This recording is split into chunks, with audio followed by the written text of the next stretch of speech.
Bien, pues muy buenos días o buenas tardes ya y bienvenidos y bienvenidas a este aula magna de la Facultad de Filosofía y Letras, donde hoy tenemos el honor de compartir uno de los actos del patrón de nuestra facultad, San Isidoro de Sevilla, con un personaje, con un ser, con una persona, yo creo que querida, admirada y entrañable, por otra parte, además de una categoría profesional e intelectual y personal, sobre todo yo creo que extraordinaria.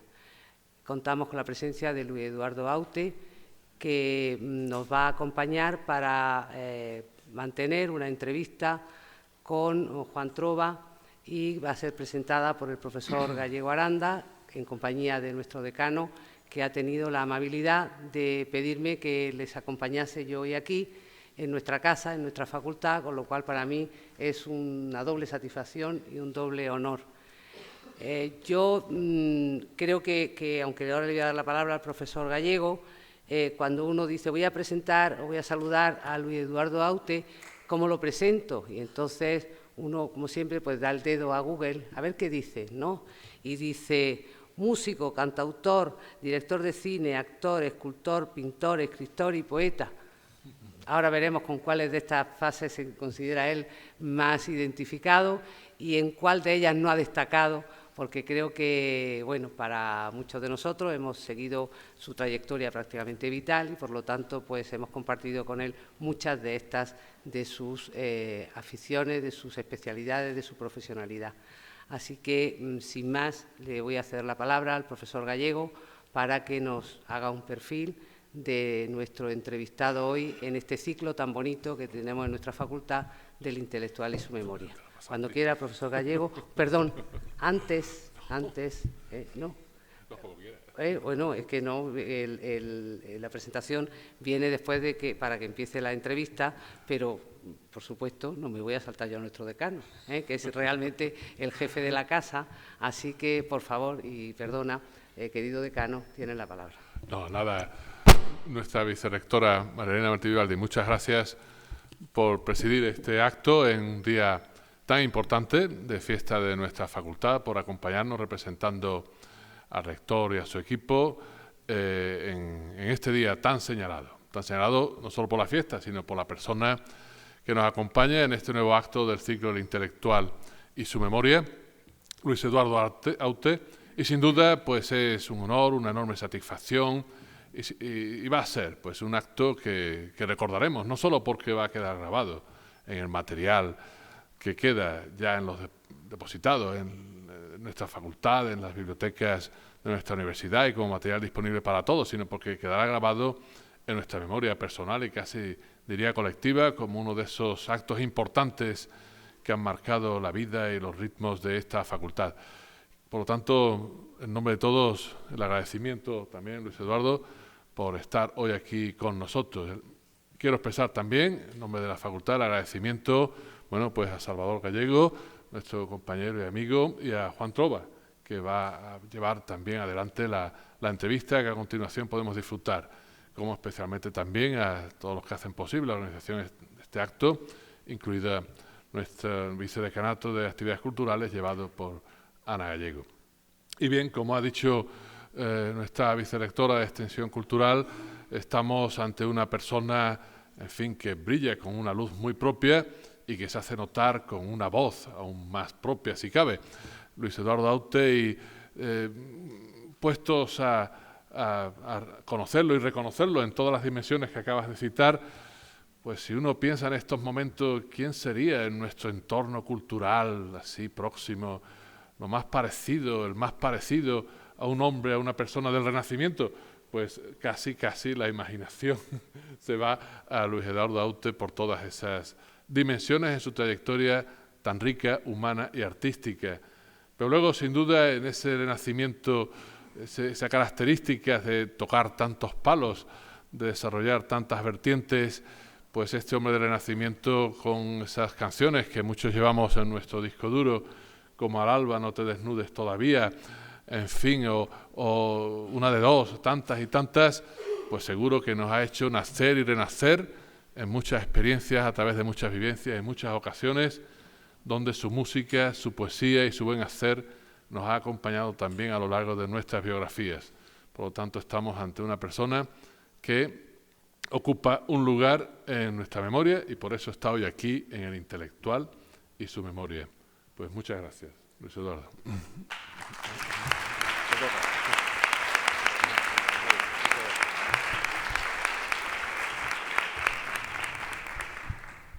Bien, muchas gracias, decano. Y ahora sí, tiene la palabra el profesor Gallego para presentarnos a Luis Eduardo.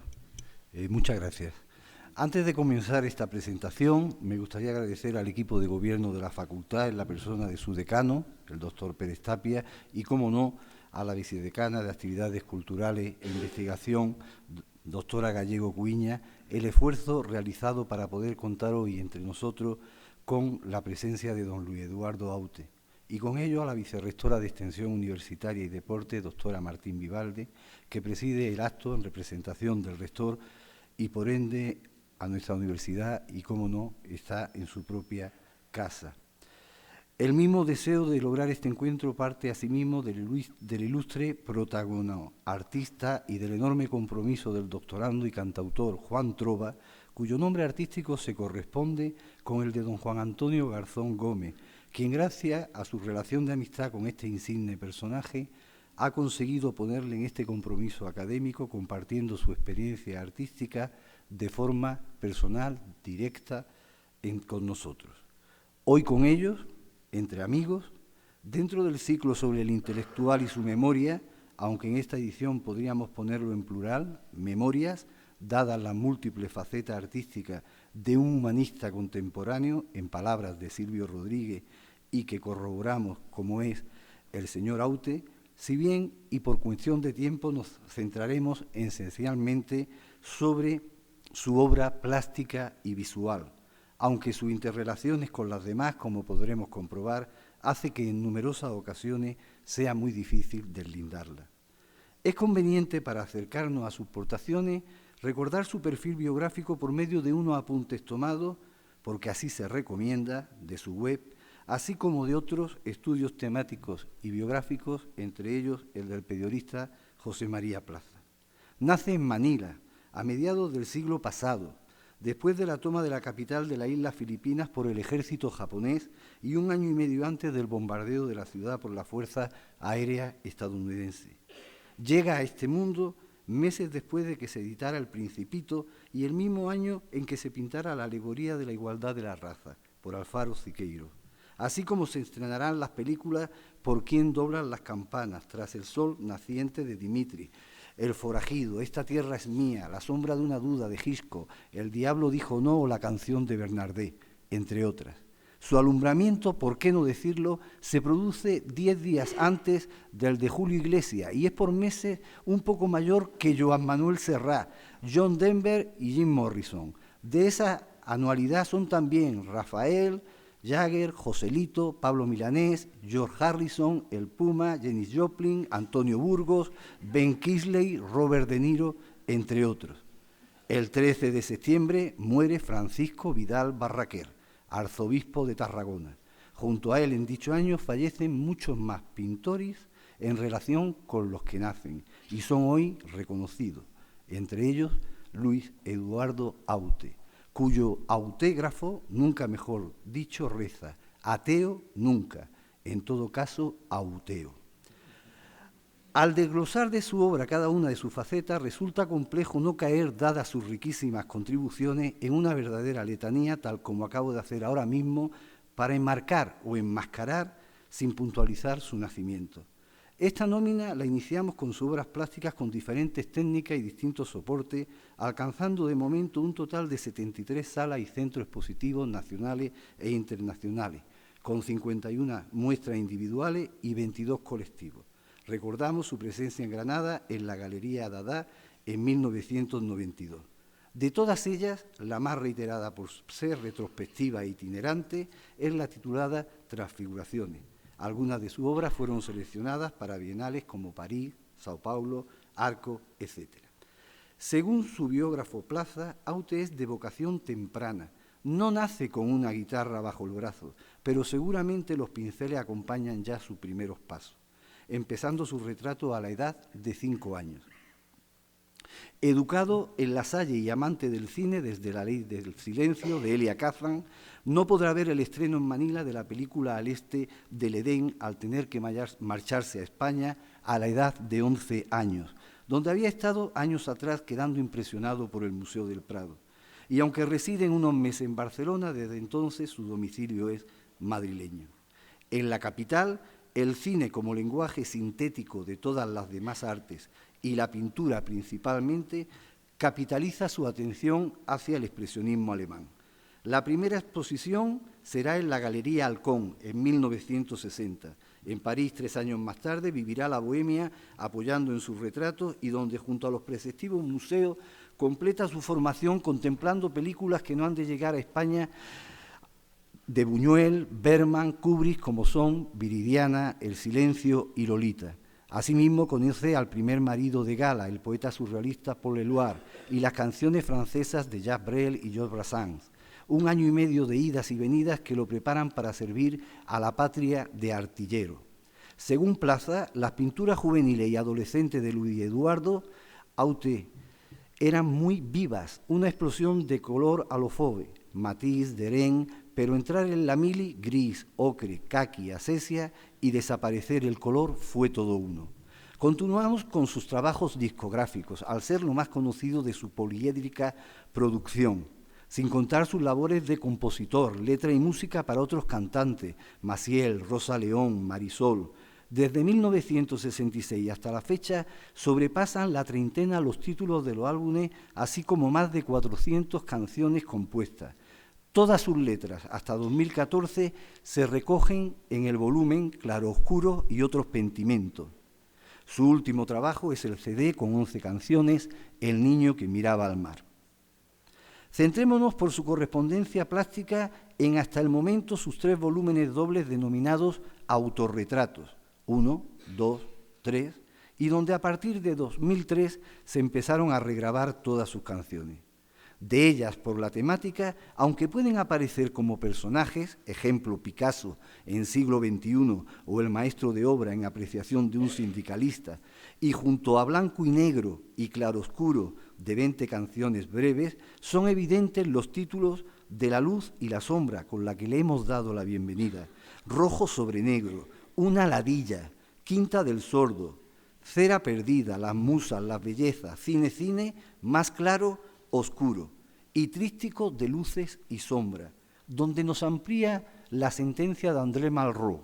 Velázquez es la pintura eterna, Goya la moderna y Picasso la eternamente moderna. Desde 1970, junto al diseño de carpetas para una marca discográfica internacional y cartelones del Cine Studio California, compone bandas sonoras para los principales directores de la época, Chávarri, García Belanga, Fernán Gómez, Jiménez Rico, etc.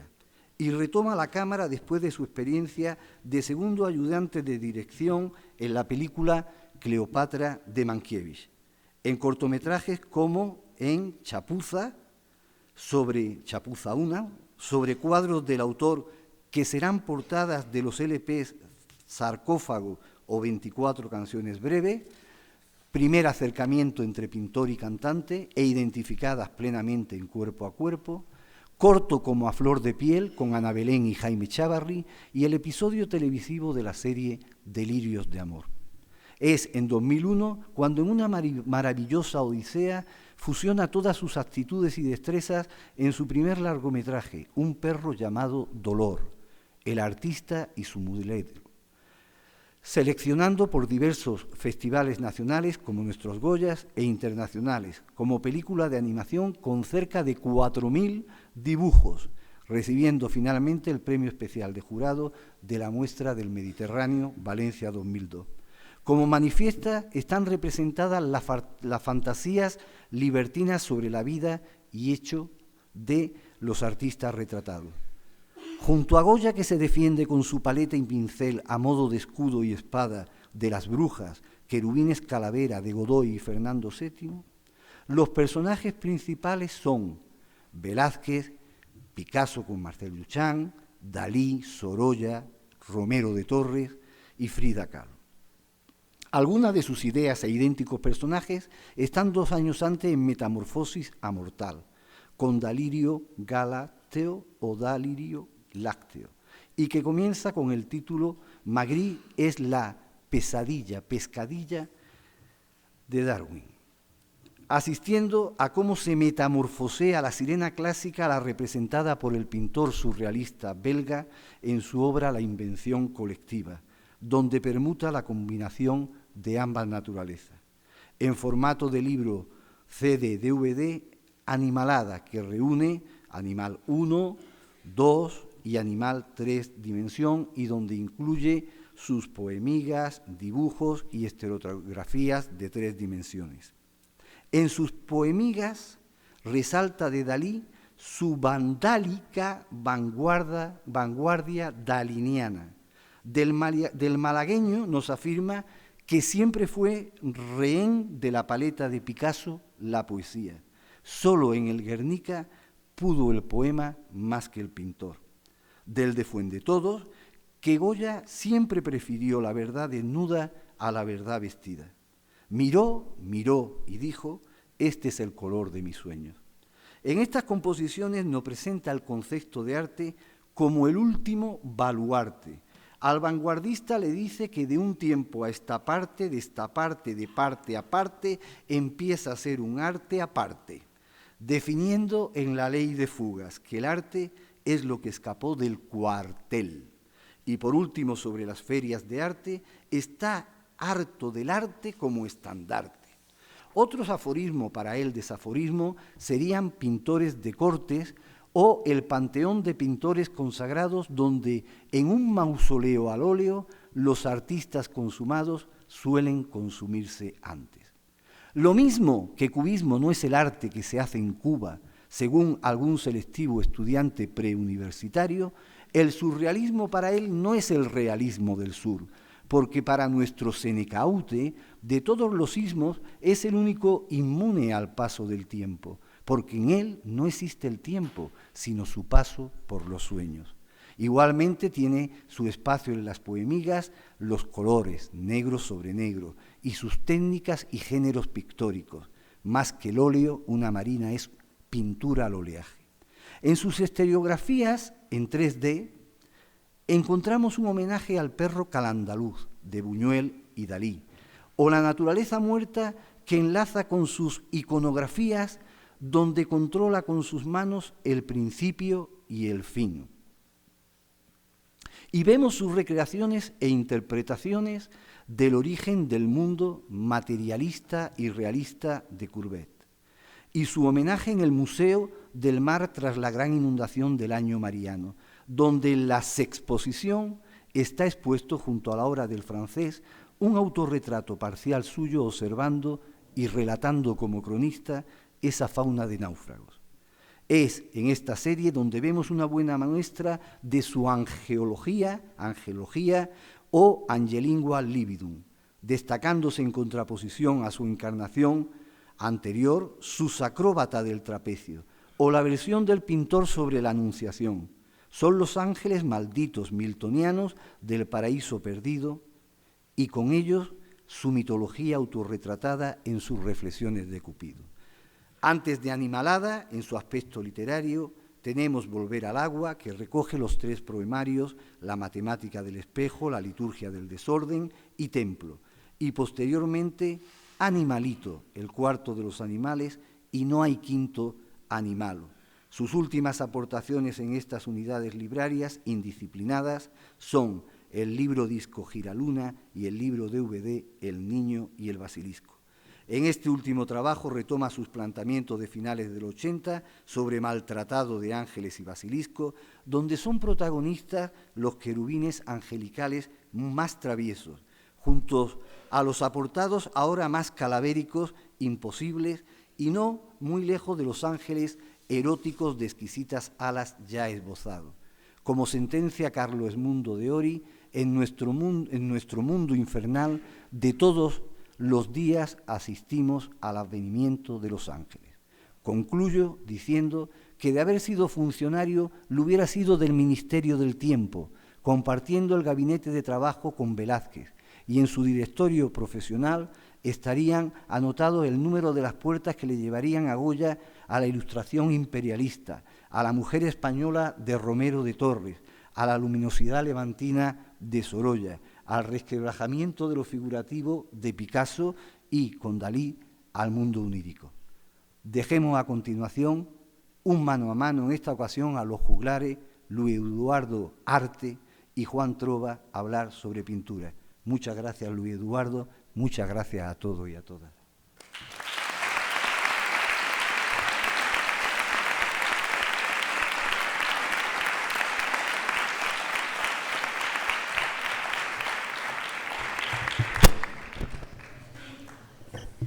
Bienvenido, bienvenida a esta edición del Intelectual y su memoria, que para mí es un placer haber podido trabajar con la facultad en colaboración con el Festival Abril para Vivir para hacer posible que Luis Eduardo esté hoy con nosotros. Muchísimas gracias a María Elena Martín Vivaldi, a José Antonio Pérez Tapia por acogernos en la facultad, al profesor Gallego por implicarse y, por supuesto, Luis Eduardo, muchísimas gracias por estar aquí con nosotros. Yo voy a intentar pues charlar con Luis Eduardo de su trayectoria, de su obra fundamentalmente, fijándonos, bueno, tal vez de formación profesional de los historiadores del arte, un poco sobre todo en la relación que pudiera haber entre la obra plástica de Luis Eduardo y su otra faceta. Lo primero que te quiero plantear es, bueno, todos sabemos que la mayor parte del público te conoce por tu faceta de cantautor, porque es tal vez lo que más se ha promocionado, por decirlo así. Como se ha podido vislumbrar ya en toda tu trayectoria que todo el mundo conoce. El profesor Gallego nos ha dejado claro, sin embargo, que tu labor pictórica en la presentación que ha hecho es tremendamente importante, muy extensa y muy significativa. ¿Tú eres en realidad un cantautor que pinta o eres un pintor que canta?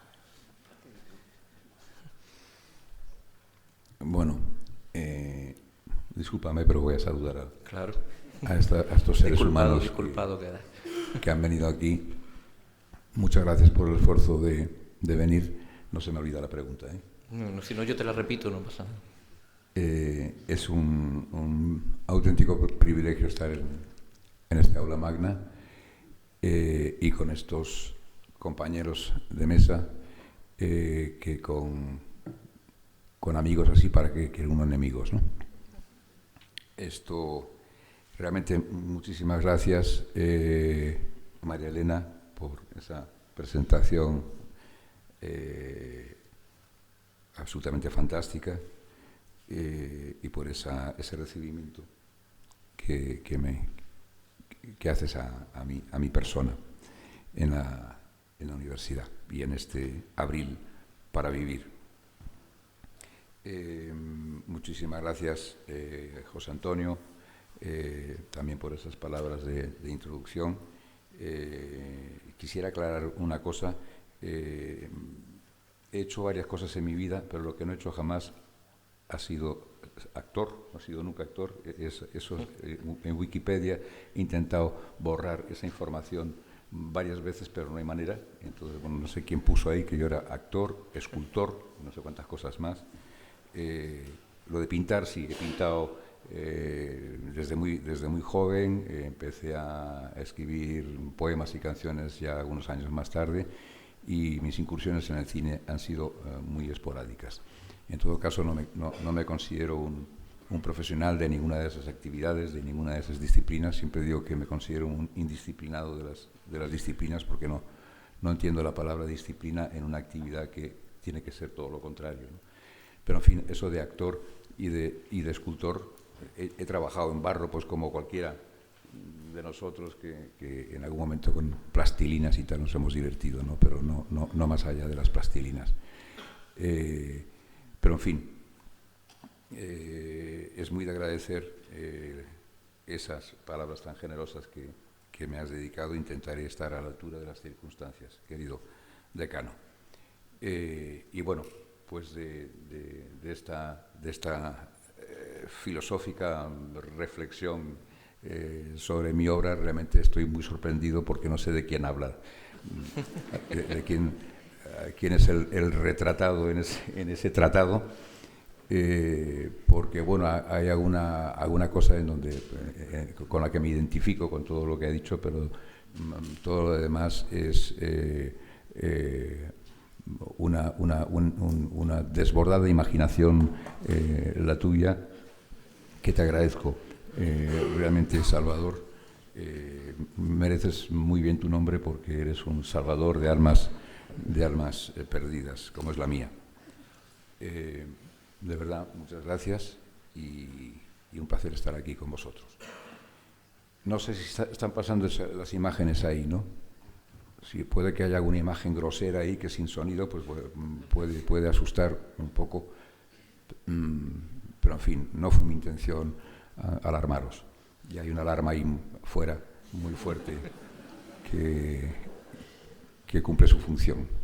Y ya, Juan, retomamos. Muchas gracias por invitarme a estos días de poesía y de música. Y bueno, pues la verdad, no lo sé.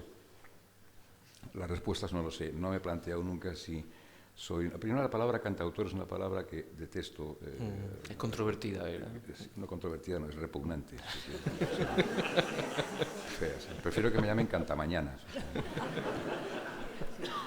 Yo escribo canciones, compongo canciones y a la sazón las canto, ¿no? Pero ese palabra realmente había que erradicarlo. La verdad no lo sé.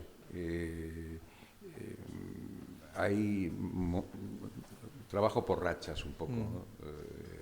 Cuando aparecen por ahí de repente algunas melodías con algunas palabras que prometen de alguna forma que eso puede ser una canción, bueno, pues la trabajo y veo a ver si puede desarrollarse como canción. Otras veces no aparece la música, sino simplemente una serie de palabras, una serie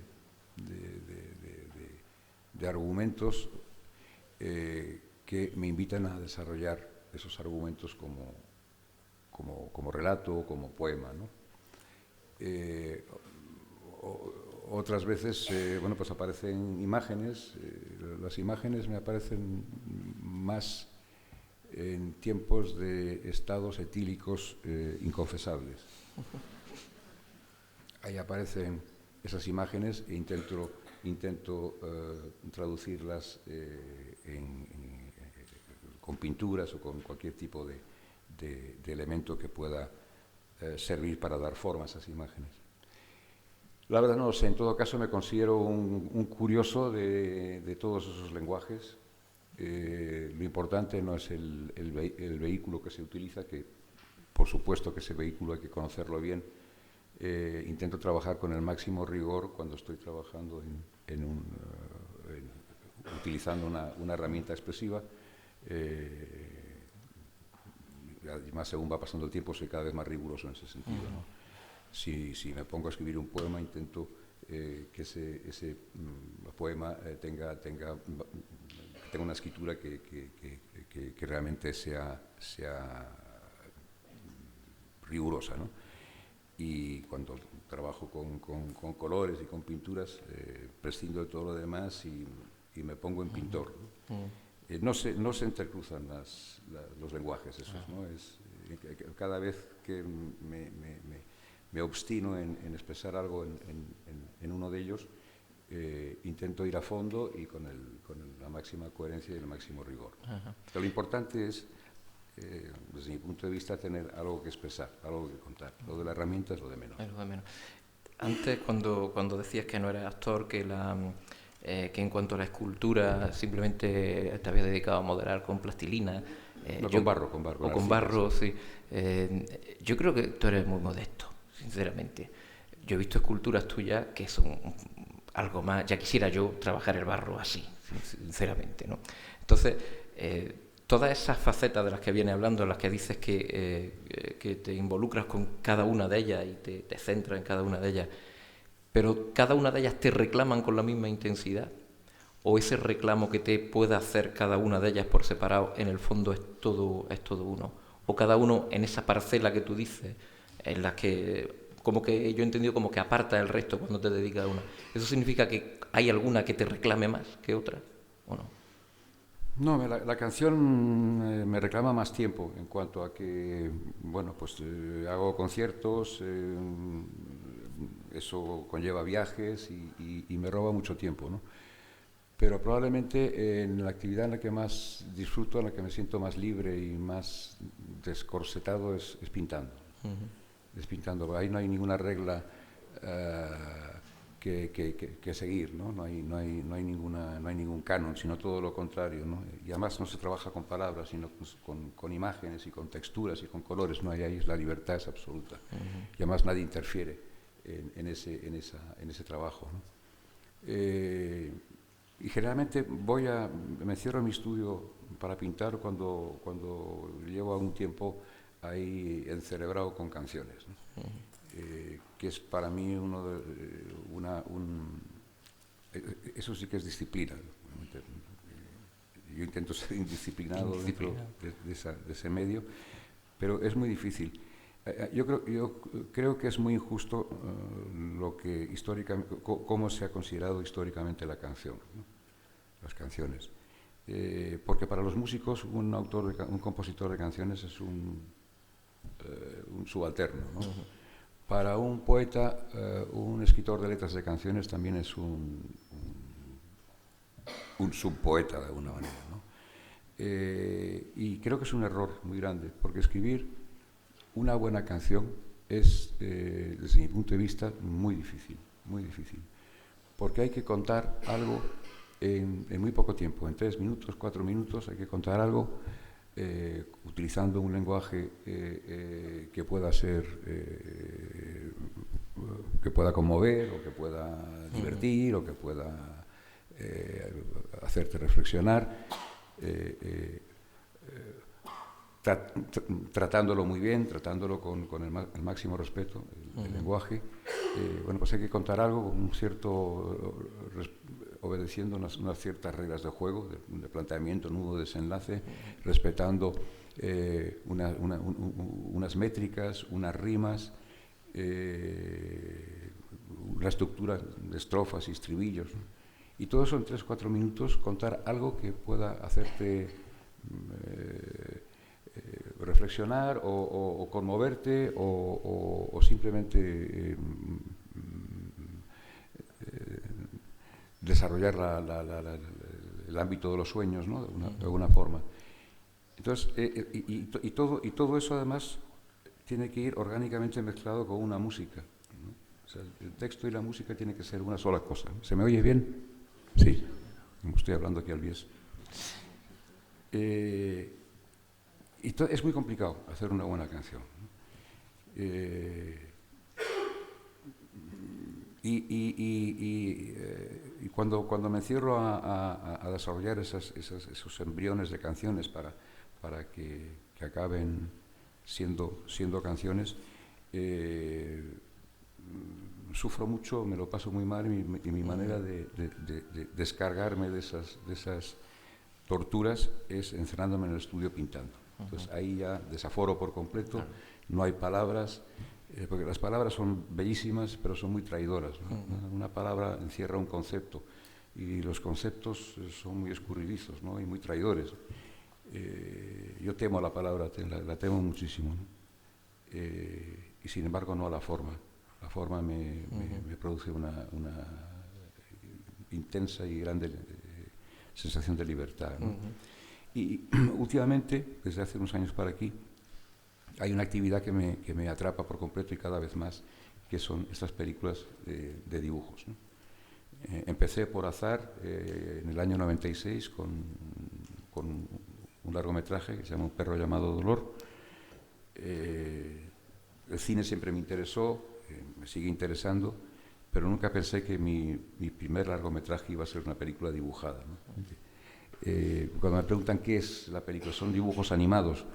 No, porque no son las películas de dibujos animados al uso, ¿no?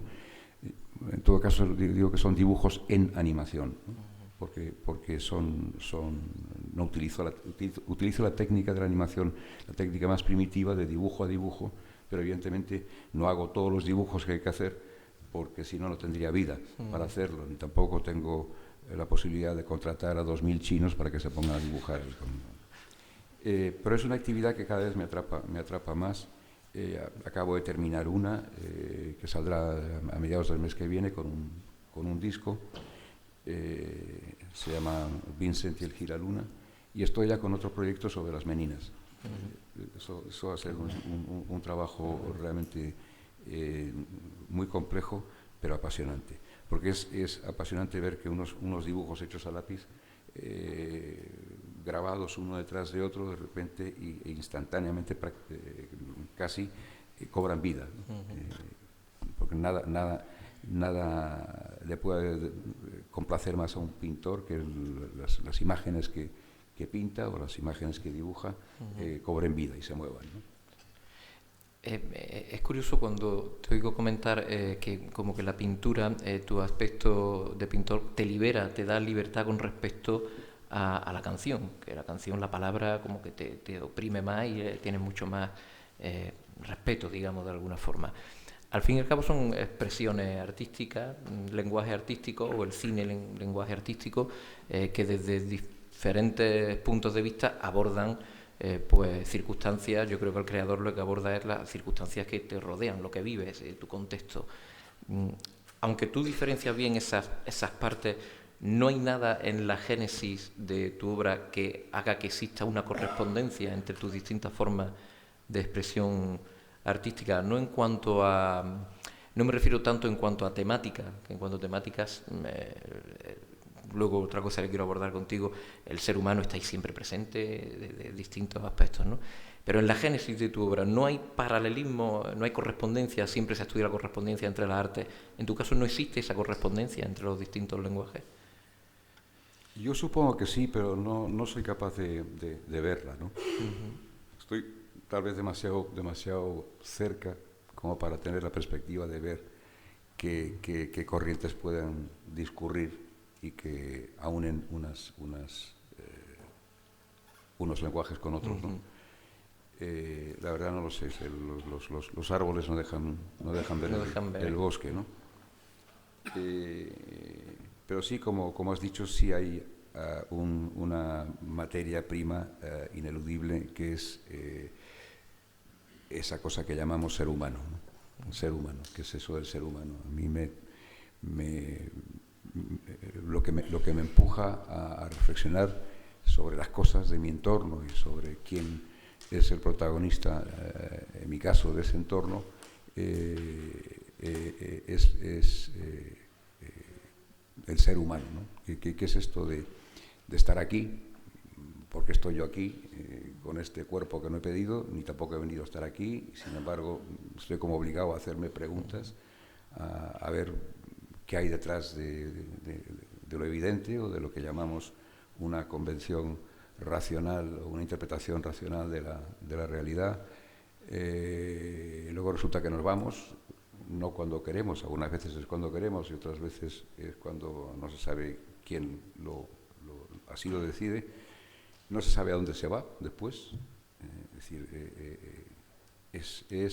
y sin embargo creo que es un enigma fascinante que a mí personalmente me provoca en cuanto a intentar acercarme un poco a qué sentido puede tener esto que llamamos vida, ¿no? ¿Qué sentido lo tiene? Porque si no, el absurdo. No creo que todo este tinglao que haya organizado ahí sea consecuencia de una arbitrariedad caótica, sino que tiene su razón de ser.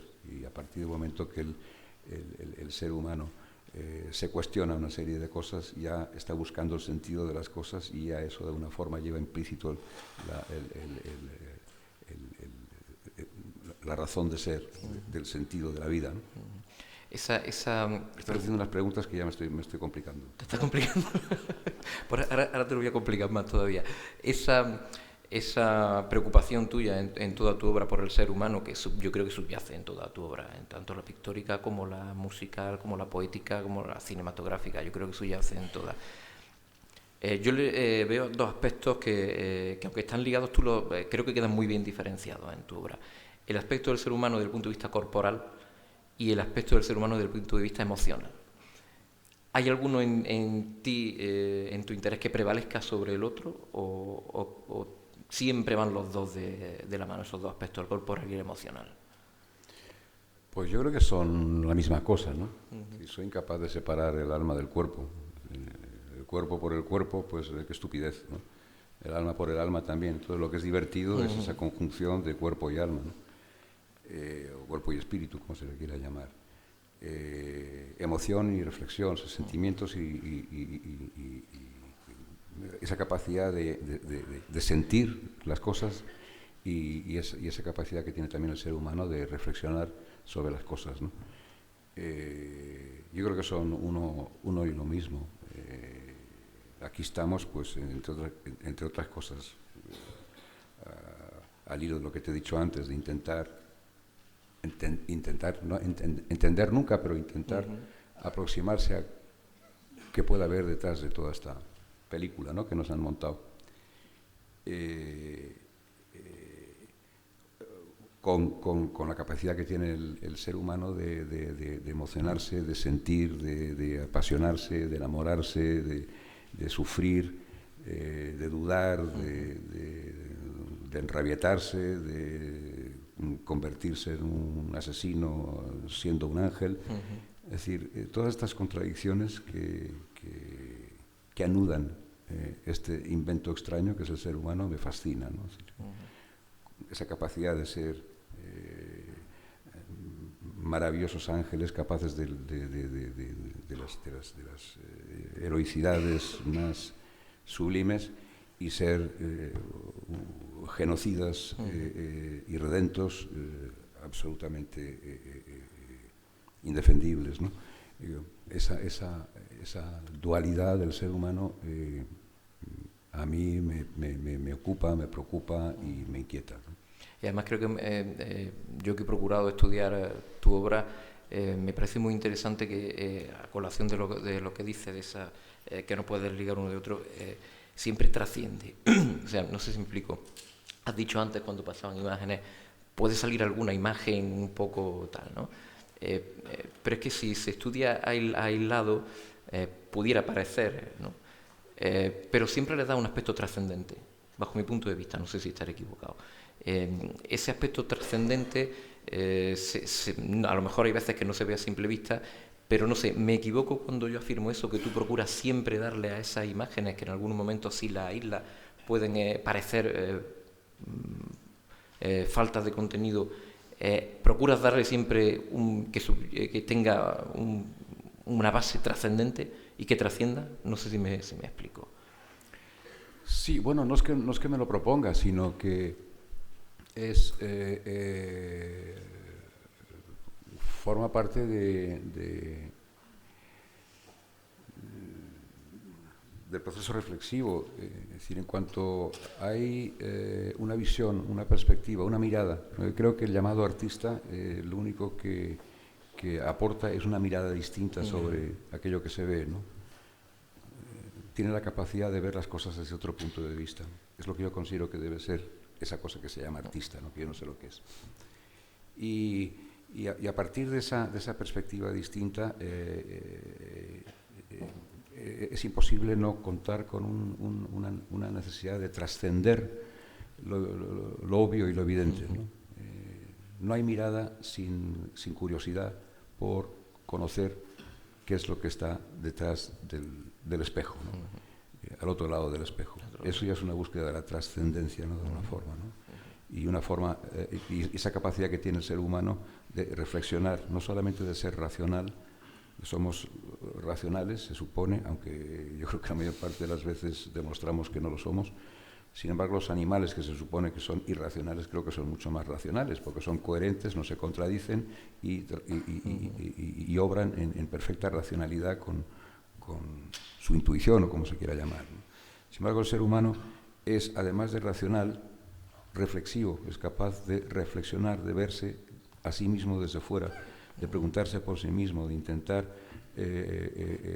analizarse. Esa es la dinámica de la reflexión, es esa, es salir de tu plano, cruzar el espejo, descubrir tu subjetividad y hacerte preguntas sobre esa subjetividad, ¿no? Y esto soy yo, y quién soy yo, de dónde vengo y a dónde voy, ¿no? Yo creo es esa capacidad de reflexionar la que creo que la que nos trasciende a todo lo creado, ¿no? Por llamarlo de alguna manera. Y justo yo creo que eso, bajo mi punto de vista, es lo que diferencia tu obra de la de otra mucha gente.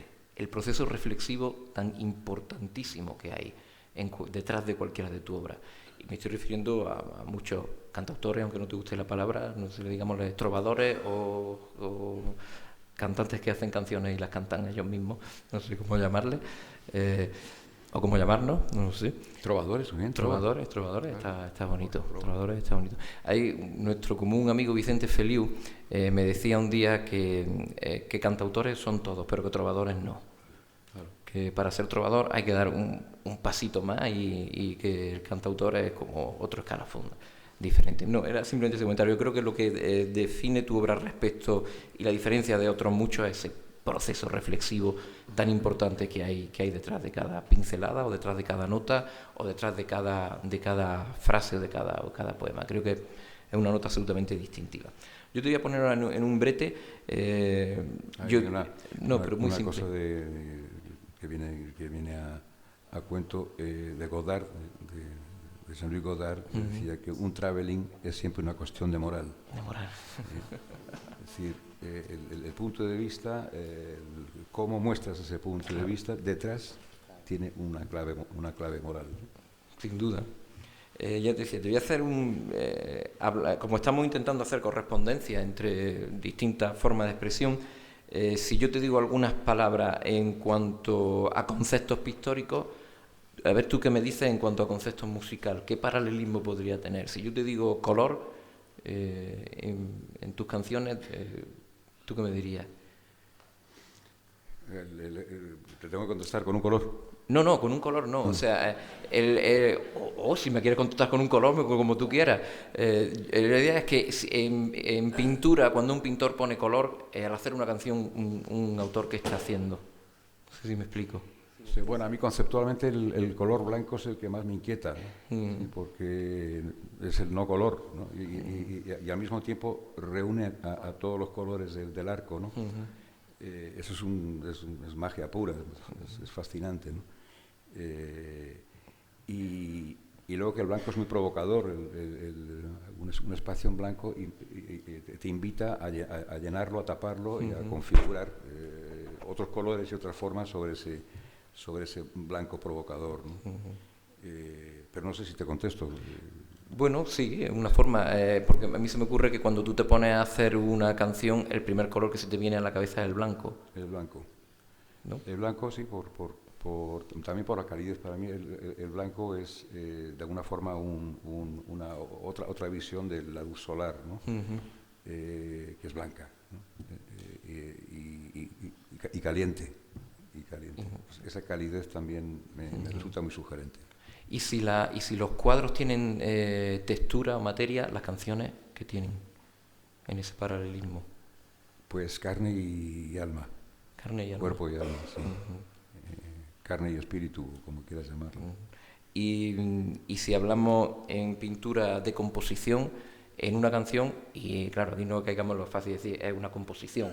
No, la composición de un cuadro, ¿cómo se trasladaría a darle forma a una canción? Tú cuando un pintor pinta, imagino, yo no pinto, ya me gustaría a mí, pero tiene que esbozar, en una canción, ¿cómo es ese proceso? Esa es una estupenda pregunta. Realmente yo le doy mucho valor a la composición, no al hecho de componer. Sí, no al hecho de componer, exacto. Pero a cómo se componen las formas y cómo se intenta buscar el equilibrio en esa composición. Tanto en una imagen plástica como en un poema, como en una canción, ¿no? La composición es fundamental, es absolutamente protagonista de desde mi punto de vista, ¿no? No solamente de la formación de esas imágenes o de esos sonidos o de esas palabras, sino de que no se caiga. Es decir, que hay que intentar encontrar un equilibrio en esa composición, ¿no? Creo que Newton manda ahí, andamos de pie intentando mantener el equilibrio. El concepto de equilibrio es absolutamente esencial y fundamental en el ser humano, ¿no? Todos somos esclavos del equilibrio o del desequilibrio. O del desequilibrio. Es casi mejor ser esclavo del desequilibrio. Eso es. Como decía antes, en referencia a que te gusta ser, la palabra disciplina no te gusta en la arte, sino más la indisciplina, ¿no? Pues un poco en ese paralelismo busquemos más casi el desequilibrio, ese equilibrio que a lo mejor nos puede encorsetar lo mismo que la disciplina. Bueno, no hay otra manera de intentar encontrar el equilibrio si no es a partir del desequilibrio. Ahí la teoría de los contrarios se aplica. Es decir, pero bueno, hablando de desequilibrios, pueden llegar a ser patologías muy graves, que no vienen al caso ahora, ¿no? Pero sí que el ser humano creo que está permanente a la búsqueda del equilibrio, ¿no? De no caerse. Pero lamentablemente las caídas suelen ser más frecuentes que el mantenimiento del equilibrio. Oye, vamos a hablar ahora de tus referentes, que me interesa bastante tus referentes, tanto a nivel pictórico como a nivel musical. Creo que para conocer a un autor en profundidad es bueno conocer sus referentes, ver de dónde viene.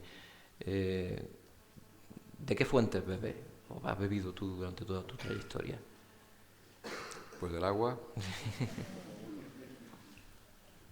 que es la fuente primera. La fuente primaria. La primaria. No sé, de muy diversas, de muchos sitios. Yo empecé a pintar muy joven. Yo era un pésimo estudiante, me suspendían en todo menos en dibujo. Y en literatura también, y más o menos salvaba la cara, ¿no? Y era obvio que si tenía que dedicarme a algo en la vida, estaba en ese espacio, ¿no? En ese ámbito. Pero además es que fui hijo único y me pasaba muchas horas hijo único durante 15 años. No me comunicaba bien con los compañeros de clase y no he sido muy amiguero, ¿no? Entonces disfrutaba mucho más quedándome en casa dibujando. Me gustaba mucho dibujar y pintar también. Me dieron unos colores y me pasaba las horas en mi habitación dibujando y pintando. Y te hablo de Filipinas, cuando yo tendría 7 años, 8 años. Y el primer impacto así fue,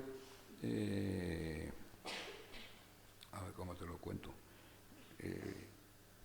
fue Rubens, pero por una cosa que no tiene nada que ver con la pintura, sino por los desnudos. Mi padre, iba con mucha frecuencia con mi padre a una librería que quedó en pie.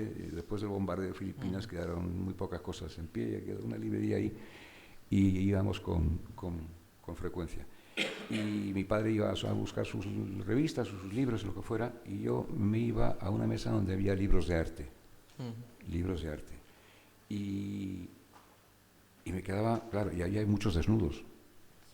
Y claro, no se veían desnudos en ningún sitio, nada más que en las pinturas. Claro. Y me parecía que era algo así como prohibido, ¿no? Ver. Y entonces esas robustas señoras de Rubens me resultaron tremendamente provocadoras, ¿no?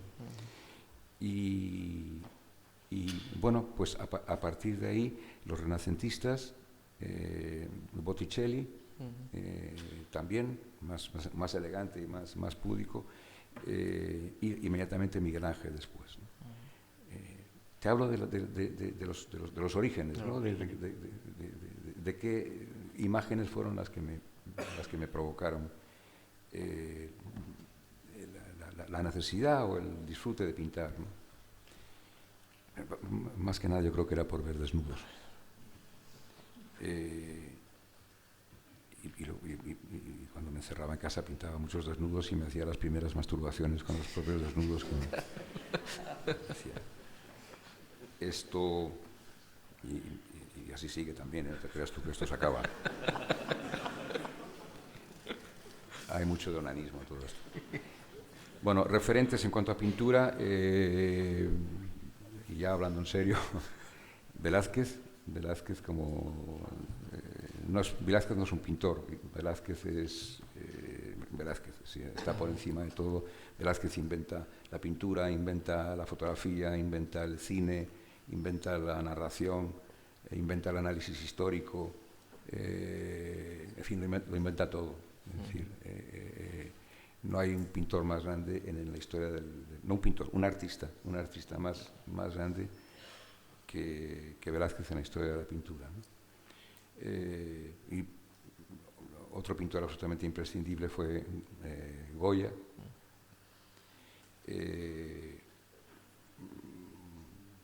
Porque Goya es como el anverso de Velázquez, es todo lo contrario, ¿no? Así donde Velázquez hay una visión objetiva de la realidad, cinematográfica de la realidad, Goya es una visión, es una radiografía de la realidad, ¿no? Goya retrata los universos interiores del ser humano, los paisajes interiores, ¿no? Y además intentando destrozar la pintura, ¿no? Para reinventarla después. Creo que entre los dos forman un tándem bastante curioso, ¿no? Entre Velázquez y Goya. Felizmente son pintores españoles, los que yo considero los pintores más grandes, no los pintores, artistas. Una cosa es pintor y otra cosa es artista, que trasciende el propio concepto del pintor como ejecutor de una disciplina, ¿no? Son los más grandes artistas de la historia. Eso en cuanto a pintura. En cuanto a poesía, para mí fue muy importante descubrir, a mí me gustaba escribir poemas,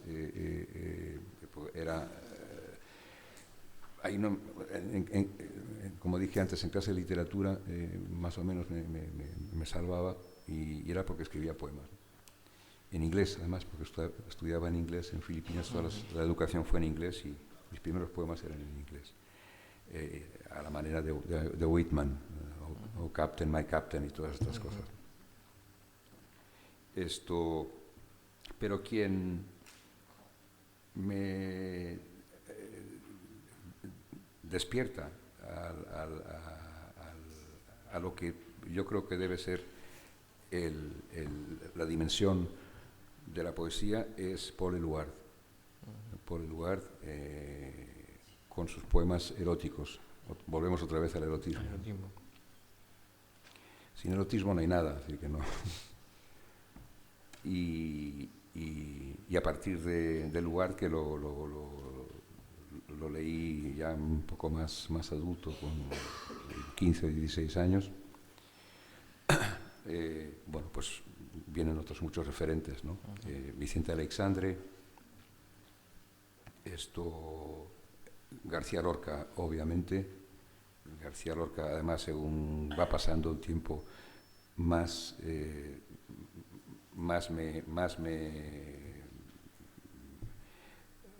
me acosa, te diría, porque es también, a ver, Lorca es un hombre también que trasciende el hecho poético, ¿no?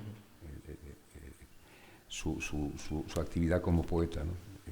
Es un poeta en todo el ámbito de su ser, ¿no?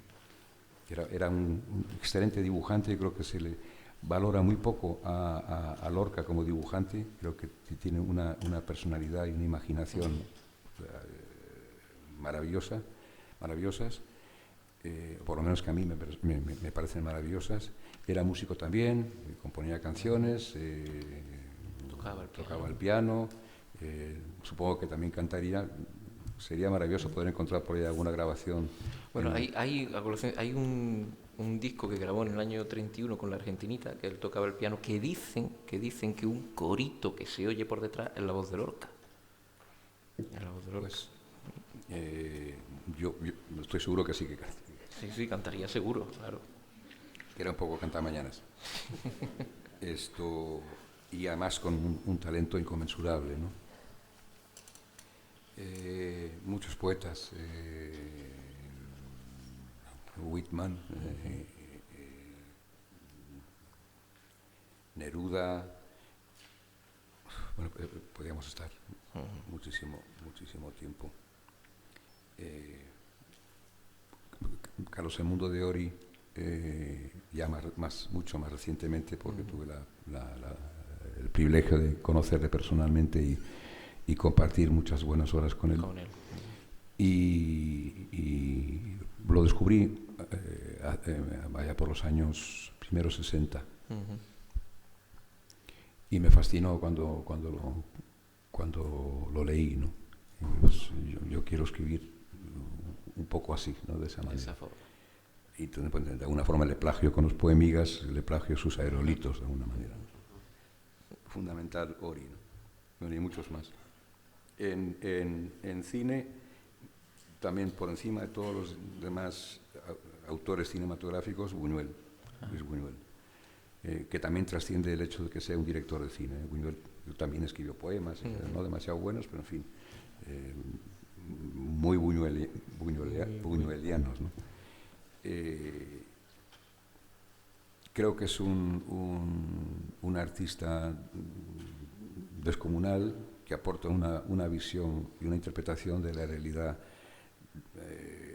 imprescindible en cualquier reflexión mínimamente lúcida de la realidad. Es la lucidez absoluta. Un gran moralista, por otro lado, aparentemente no, pero sin embargo la ética,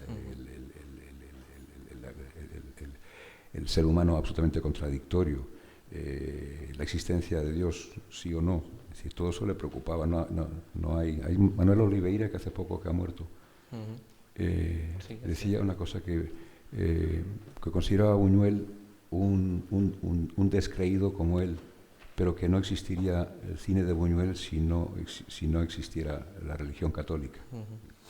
Y Oliveira también se unía a esa perspectiva, ¿no? Buñuel por encima de todos. Y bueno, luego está, el cine mudo, por ejemplo, siempre me ha impactado mucho.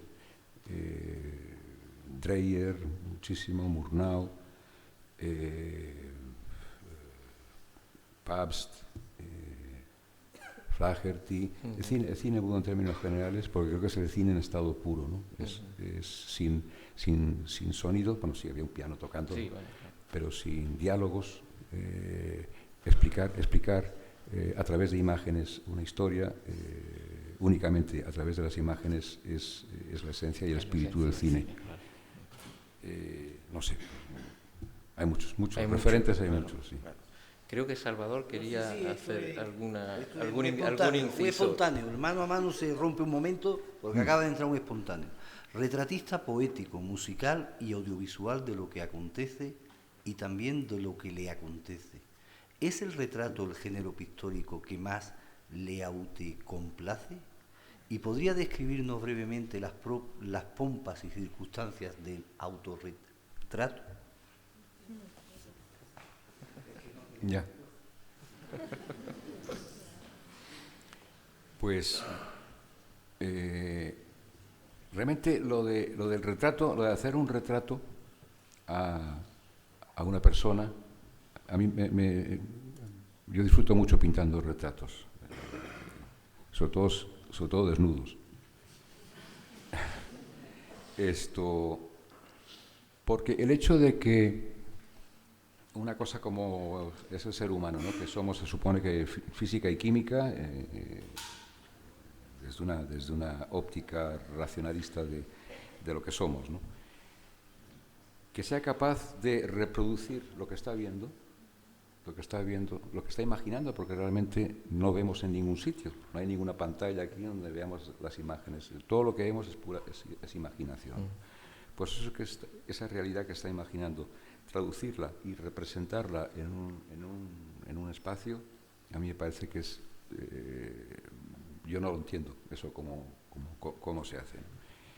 Pero si además ya hablamos del autorretrato, que es ese elemento hecho de elementos, valga la redundancia, físicos y químicos, que sea capaz, ahí está, volvemos a la reflexión otra vez, que sea capaz de autorretratarse, ¿no? Es como si este micrófono tuviera la capacidad de representarse a sí mismo. O sea, es el bucle perfecto, ¿no? A mí me parece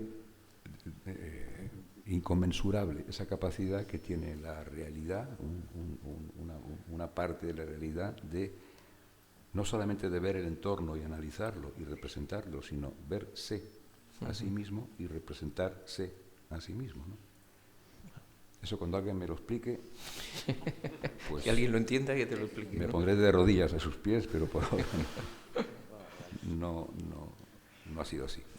Oye, yo, aunque ahora voy a usar términos pictóricos, pero se puede aplicar a toda tu obra, no solo a la pictórica. A mí me resulta muy arriesgado intentar, incluso yo diría que falto de rigor, intentar encuadrar tu obra en una corriente determinada. Yo creo que en tu obra hay impresionismo, hay expresionismo, hay cubismo, hay incluso cierto colorismo fauvista. ¿Tú sí te arriesgarías, al contrario que yo, a clasificar tu obra o no? La verdad no. Pero sí, como tú dices, he pasado por esas influencias, ¿no? Y he estado instalado en alguna de ellas durante bastante tiempo, ¿no? Sobre todo en el expresionismo. Descubrí a los alemanes, descubrí a Edvard Munch, que de ahí salen todos los expresionistas, y eso de poder expresar con imágenes, volvemos un poco a lo que te decía, que lo importante es el contenido, ¿no? Porque antes de la corriente anterior, que era el impresionismo, era todo lo contrario, simplemente fotografiar la realidad. Los pintores salían con sus caballetes a pintar paisajes. Lo importante era la impresión de la realidad, ¿no? No lo que había dentro de la realidad. Entonces aparece Munch, aparece Van Gogh primero y Gauguin, que son quienes de alguna forma están intentando encontrar, ir un poco más allá de lo obvio, ¿no? De lo evidente. Y ya con los expresionistas eso se desarrolla ya salvajemente, ¿no? Hasta el fauvismo, hasta el salvajismo, ya que llegas simplemente a la brutalidad del color en estado puro, ¿no? Yo he pasado por muchas influencias, sobre todo esa. El surrealismo, siempre sentí curiosidad por el surrealismo, pero nunca me agarró del todo, ¿no? Pero pasando el tiempo, empiezo creo que puedo llegar a interpretar qué significa el surrealismo, ¿no? El surrealismo es el ámbito de los sueños, de lo onírico, de lo irracional, del absurdo, del pensamiento automático. Y yo creo que toda obra de arte que se pueda considerar de verdad una obra de arte, debe ser un poco surrealista, debe tener una dimensión surrealista, que es de alguna forma esa dimensión mágica que puede tener una obra de arte, ¿no? Si no existe esa magia, una obra de arte puede ser perfecta, pero si no, lo que llamáis aquí duende, aquí lo habéis encontrado perfectamente, las cosas o tienen duende o no la tienen, ¿no? Bueno, pues el surrealismo es ese duende que debe tener cualquier obra que queramos considerar obra de arte, ¿no? Si no, puede ser un trabajo muy bien hecho, muy tal, pero si no está esa magia, si no está esa dimensión poética, al fin y al cabo, esa obra no es tan relevante, ¿no?, como obra de arte. Antes comentaba creo que es un campo que, hablando contigo, hay que abordar sí o sí. Decía antes que sin Eros no hay nada. Sí. Sin Eros, sin el erotismo, decía antes que no hay nada. Yo creo que en toda tu obra hay dos claves, para mí dos claves importantes. Una es el Eros y la otra el credo. Me parece que es una dualidad muy interesante que tú en muchos casos ¿cómo te diría? La muestra usando elementos, por ejemplo, como el triángulo. Yo en muchas obras tuyas he visto que usas, si no el triángulo descaradamente, pero sí hay mucho de triángulo y se me evoca el significado que tiene el triángulo, tanto como de símbolo femenino como de símbolo de deidad. Entonces, creo que esa dualidad Eros y credo es muy importante en tu obra. ¿Van por separado, algunas más importantes que otras, o forman un conjunto indisoluble? ¿En qué terreno te has metido, maestro? Me has metido. Esto, sí, es también un poco todo lo mismo, ¿no? Si lo más quiero, sí diría sexo. O sexo. Sexo. Sexo, muerte, sexo, Dios. El sexo es tan importante que no existiríamos sin el sexo. De aquí venimos, cada uno estamos aquí, de un polvo que echaron por allí y aquí estamos. Está, ¿no? A lo largo de la vida andas buscando el sexo con mayor o menor desesperación. O sea, el cuerpo lo pide. Y algunas veces, hago el chiste que algunas veces nos casamos para tenerlo asequible y gratis. Relativamente gratis, ¿no? Y luego parece ser que el salto al no se sabe dónde también es orgásmico, según algunos teóricos, ¿no? Que parece que, bueno, que Dios al crearnos fue tan generoso y tal que, bueno, pues en este mal momento, bueno, pues te lo vas a pasar bien, ¿no? Creo que se pasa bastante bien. Y debe ser cierto porque yo hice una prueba hace muchos años, la hice de verdad. Tenía unas revistas pornográficas y recortaba las caras, solamente las caras de las mujeres en el momento del éxtasis. Caras evidentemente ficticias, interpretadas, ¿no? Pero en fin, yo creo que puede que alguna fuera de verdad un gesto orgásmico real, ¿no? Y también tenía unas revistas de anatomía forense, con fotos en color de cadáveres recientes, ¿no? Y también me dediqué a recortar las caras de los cadáveres, ¿no? Entonces puse todas esas fotos en una mesa, las mezclé todas y os juro que no sabía distinguir una cara de la otra. Lo podéis comprobar. Es el mismo gesto, una cara de placidez absoluta, los ojos medio en blanco, la boca entreabierta. No, es exactamente el mismo gesto, ¿no? Eso me parece sospechoso. Yo creo que Dios es sexo puro. Dios existe, no hay duda. Yo soy creyente, radical, porque creo en el sexo. El sexo existe. Tan existe que aquí estamos todos, como he dicho antes, por eso, ¿no? Eso de llamar Big Bang al origen de la creación me parece una vulgaridad y una horterada impresentable. ¿Cómo se puede llamar Big Bang una onomatopeya de cómic a lo que es, desde mi punto de vista, el gran orgasmo de Dios haciendo el amor consigo mismo a tres bandas, porque es trinitario. Todo es una sexplosión que se expande ad infinitum.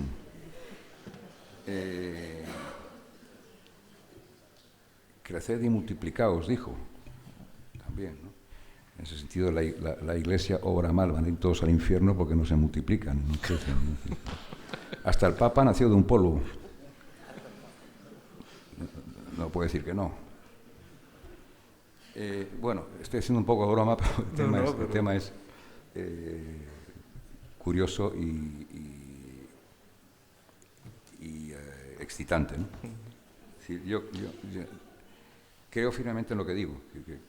Yo creo en Dios porque creo que Dios es el concepto que le hemos dado a esa energía creadora que es el sexo. A la libido la llamo libidios. Libidios. Libidios. Seguramente estaré equivocado, pero me siento muy a gusto con esta teoría. Que por otro lado, mantener una teoría atea de la realidad es una paradoja impresentable. No se puede desarrollar una teoría sobre el ateísmo o sobre una teoría atea, porque la palabra teofilosofía, teoría, lleva el teos implícito. Tiene que ser una contradicción flagrante, ¿no? Teos está en todas partes. Dios, la muerte y el sexo son un triángulo infernal. Vamos a cambiar también de tercio porque hay un tema que me interesa bastante, y es la correspondencia que en un momento dado en la historia de España, en la historia cultural de España, se da entre precisamente dos de tus facetas, la que venimos hablando, la de pintor y la de compositor. Antes, en un momento, decía una cosa interesante, y era que la postura de un trovador es complicado porque los poetas no lo consideran poeta y los músicos no lo consideran músico. Los años 60, y eso lo podrás tú corroborar mucho mejor que yo, se produce yo creo un fenómeno interesante, que es la colaboración entre pintores y cantautores. Hay muchos pintores que ilustran las carátulas, las carpetas de los discos de los trovadores. Tú ilustras tus propios discos. Se puede producir este fenómeno que en aquel momento fue, yo creo, muy explosivo. Hoy se sigue dando, pero creo que no es tan evidente como en aquella ocasión. En aquella ocasión recuerdo colaboraciones, por ejemplo, del equipo Crónica con Raimon, del propio Miró con Raimon también, en fin, muchísimas colaboraciones, ¿no? Dalí con Paco Ibáñez, mucho paralelismo. Se puede dar eso bien porque el cantautor lo reclama precisamente por sentirse, como tú has dicho antes, un poco despreciado, y necesita que un artista realmente reconocido avale su obra, o se puede dar porque el pintor necesita que a través de las carátulas haya una democratización del arte por la reproducibilidad de todas esas carátulas, que no es lo mismo que un solo cuadro original, o se puede dar porque simplemente hay un acuerdo tácito entre pintores y autores para hacer eso en contra de un régimen establecido que era opresor. No, yo creo que en tu propia pregunta está la respuesta, que es un poco todo eso. Y que creo que, como en aquellos años 60, primeros 60, la canción popular era tan absolutamente, todo lo que se escuchaba por la radio era tan abyecto todo, tan inconsistente y tan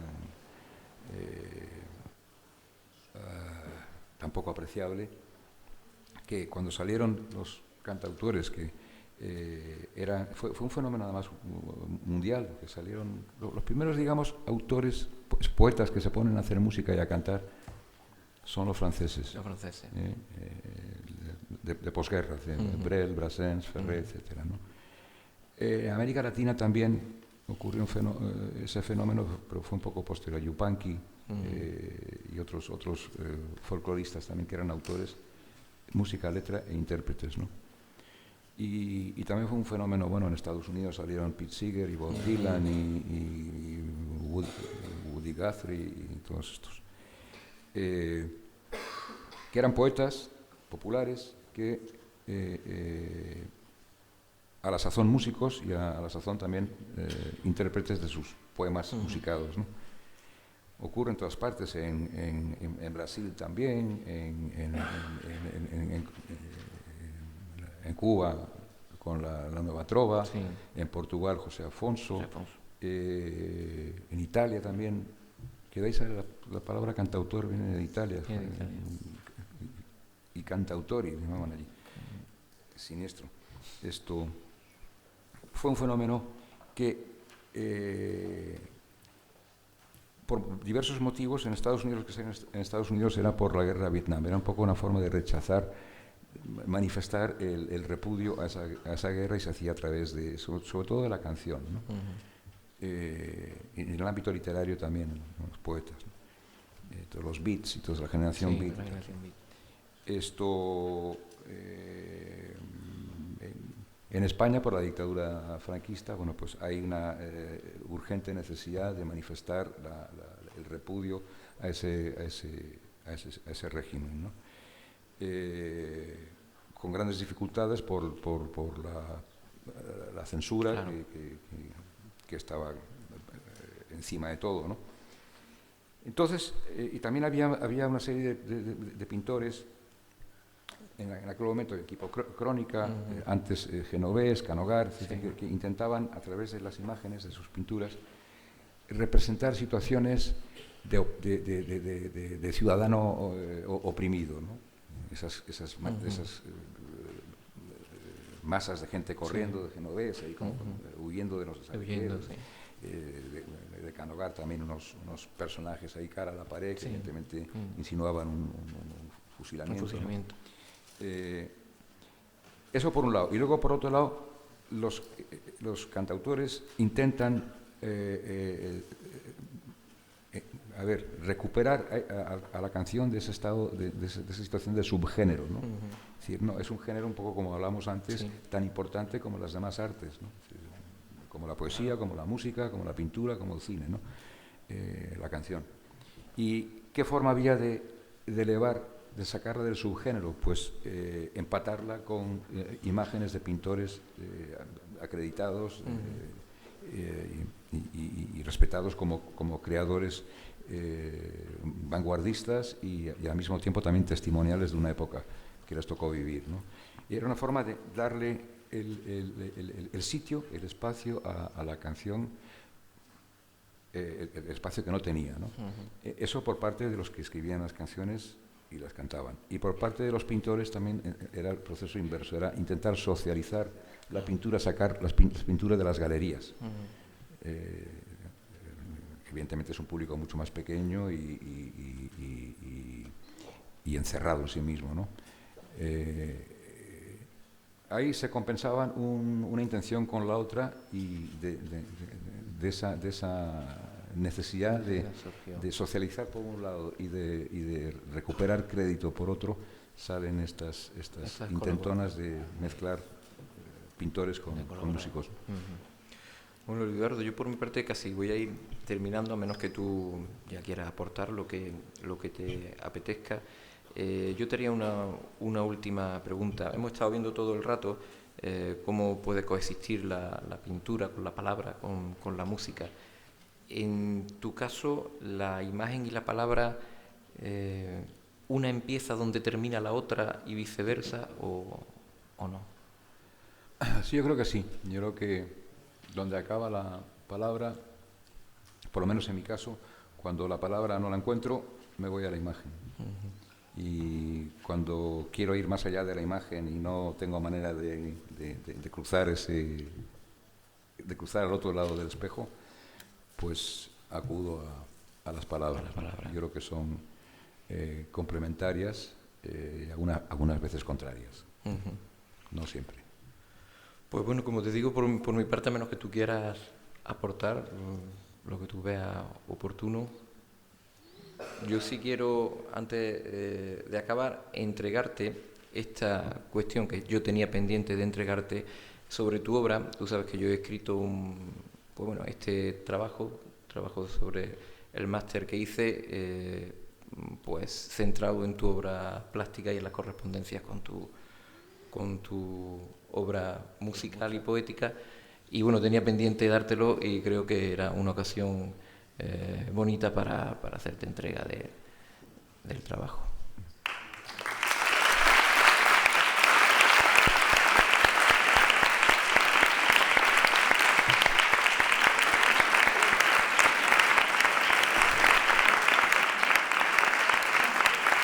Pues nada, Juan, quería agradecerte. Sabía que estabas haciéndolo, pero no existía el cuerpo físico. El cuerpo del delito. El cuerpo erótico, el corpus de la cosa. Y nada, pues ya se puede tocar, ya existe. Ahí está. Ya está en proceso de Big Bang. Muchas gracias, de verdad, gracias a todos y bueno, hasta esta tarde, ¿no?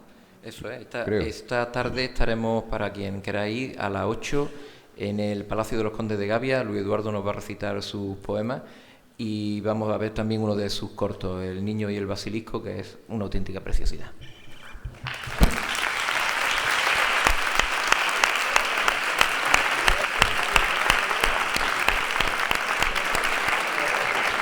Muchas gracias a todos.